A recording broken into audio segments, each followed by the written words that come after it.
এখন আসলে আপনার কাছে কি মনে হয় যে এই কথাটা অনেক শুনে যে আওয়ামী লীগ এত বেশি ৭১ নিয়ে রাজনীতি করেছে, এখন তাহলে কি তার পরিণতি এটাই হবে যে এই প্রজন্ম ৭১ নিয়ে ভাববে না, ৭১-এর কাদের কি ত্যাগ ছিল, তার সেই মূল স্পিরিটটা কি ছিল ৭১-এর, সেটা নিয়ে ভাববে না?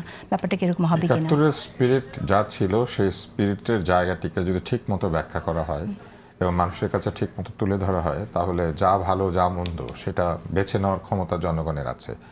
যখন আপনি কোনো একটি জনযুদ্ধের সকল কৃতিত্ব একাই নিতে চাইবেন, তখন যা হবার সেটাই ঘটবে। তবে একটি জায়গায় আমি শুধু বিরোধিতা করি তাহসিনের সাথে, সেটা হচ্ছে যে ইলেকশনের এই অল্প কিছুদিন আগেও এনসিপি জামাতের বিরুদ্ধে সরাসরি বক্তৃতা দিয়েছে, তাদের বড় নেতারা যারা ইলেকশন করেছেন এরকম নেতারা।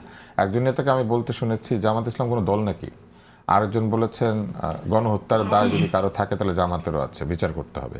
তো সেই কথাগুলি বলার পরেই যখন তারা আবার জামাতের সঙ্গে জোটে গিয়েছেন, তখনই প্রশ্নটা উঠেছে।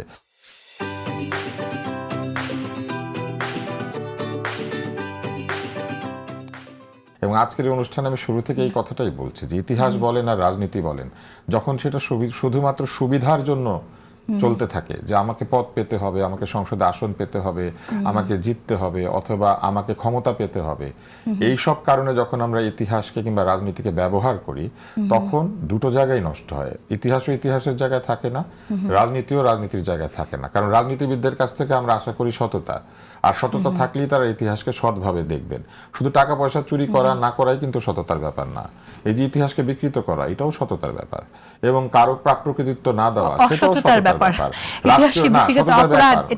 মানে এটাও একটা সততার বিষয়। এবং রাষ্ট্রীয় পুরস্কারগুলি নিজের দলের লোক বেছে বেছে দেওয়া সেটাও তো একটা অসততা। এরকম অসততা যখন একটা জাতি রাষ্ট্রে চলতে থাকে, তখন যা কিছু সত্য এবং যা কিছু মিথ্যা সবকিছু নিয়েই মানুষের মনে সন্দেহ তৈরি হয়, এবং এত সন্দেহগ্রস্ততার মধ্যে মূল যে ক্ষতিগ্রস্ত জায়গাটি সেটি হয় সাধারণ জনগণ, কারণ তারা সঠিক তথ্য কিংবা সঠিক ইতিহাস জানা। আমার মনে হয় যে আমরা ইতিহাস আমাদের যে যেরকম ভাবে দেখেছি জেনেছি, এই অনুষ্ঠান শেষ করার আগে সেটি হচ্ছে এই 25শে মার্চ শুধু নয়, এই বাংলাদেশের মুক্তিযুদ্ধে যত মানুষ প্রাণ দিয়েছেন, এবং অনেক মানুষ প্রাণ দিয়েছেন তারা জানেন নাই যে কেন তাদেরকে হত্যা করা হচ্ছে। ঘুমন্ত অবস্থায় ঢাকা শহরে রিকশাওয়ালাদের উপর গুলি চালানো হয়েছে, ছাত্রদেরকে তার বিশ্ববিদ্যালয়ের হলের মধ্যে হত্যা করা হয়েছে, জিসি দেবের মতো একজন মানবতাবাদী মানুষকে হত্যা করা হয়েছে, উনি জানতেন না যে কেন তাকে হত্যা করা হচ্ছে। আমাদের শেষ করে দিতে হবে এই গণহত্যা দিবস, আজকের এই গণহত্যা দিবসের শহীদদের প্রতি আমরা গভীর শ্রদ্ধা জানাই এবং তাদের আত্মার মাগফিরাত কামনা করি, সকলের আত্মার মাগফিরাত কামনা করি।